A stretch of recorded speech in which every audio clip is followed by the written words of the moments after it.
يتسخن على البيتزا، ياخذ النكهة.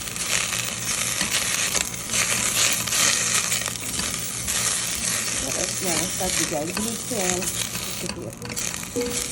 خلاص الآن طلع ريحتها خلاص. راح أضيف هذا فطر البصل الأبيض والثوم أهم سمك.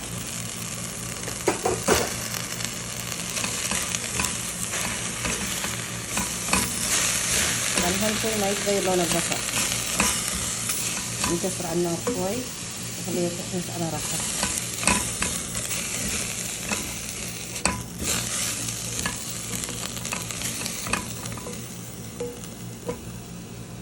بعدها راح أضيف الدجاج عليها.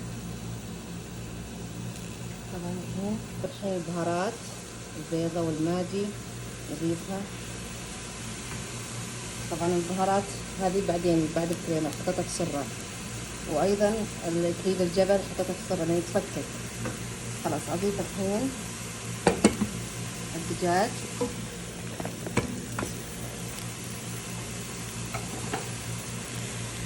وأحمسها معاه. نضيف الكريمة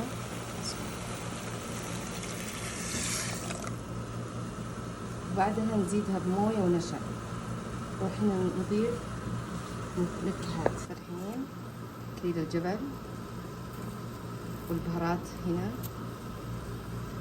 نحط كرفس بنشيلها طبعا هذه كلها والكزبرة. الحين نضيف عليها الموية. خلاص الحين هي تغلي تقريبا، نضيف عليها الموية مع النشا.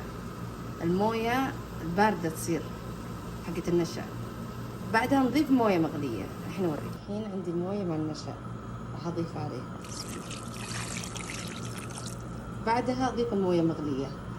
ياخذ تقريبا نص ساعة فقط أو ثلث ساعة، أسهل الشوربات. البروكلي ما ياخذ وقت طويل. الحين أضيف الموية المغلية. بسم الله. بس خلاص شوربة البروكلي جهزت.